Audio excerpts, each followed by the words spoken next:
歡迎嚟到馬 Sir 教室。今日同大家講解係關於地產代理協議上關於廣告嘅宣傳。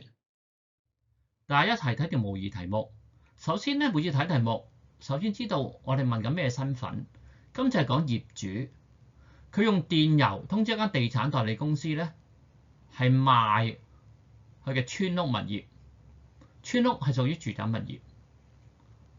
今次係未簽地產代理協議前，地產代理係要避免從事咩活動？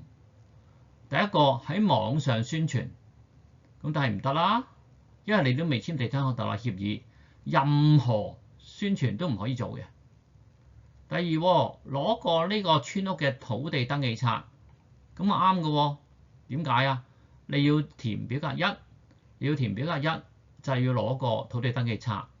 除此以外，就要確認業主身份啦，睇下有冇一啲有效產權負擔等等。第三，大客戶進入單位參觀，你既然未得到業主委託，你仲帶客入去睇樓，咁係唔得嘅喎。第四，將呢個樓盤資料咧宣入你個系統內，咁梗係可以啦，呢個係內部工作嚟㗎嘛，唔係銷售工作啊嘛。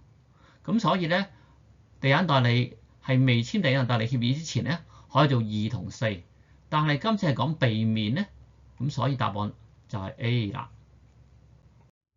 其實好多同學仔咧都仲未清楚，其實地產代理協議嘅使用時間嗱，記住而家講法例規定，唔係日常運作。通常就問買方多啲嘅，因為買方咧比較唔同時間出現嘅，你要留意咧，佢係賣啊定係出租。用嘅表格係所不同嘅。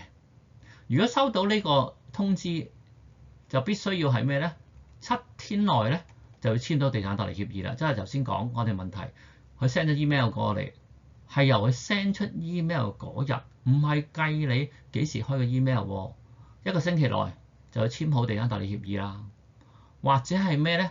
出廣告之前咯。仲有啦，喺現實運作好多時係幾時簽咧？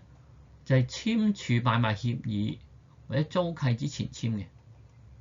咁但係喺考試咧，留意就係呢3樣情況，邊個情況出現咗就有簽地產代理協議㗎啦。如果大家參加地產代理資格考試或者營業員資格考試咧，我喺線上係好多課程嘅，大家只要嘟呢個 QR code咧就有詳情㗎啦。拜拜。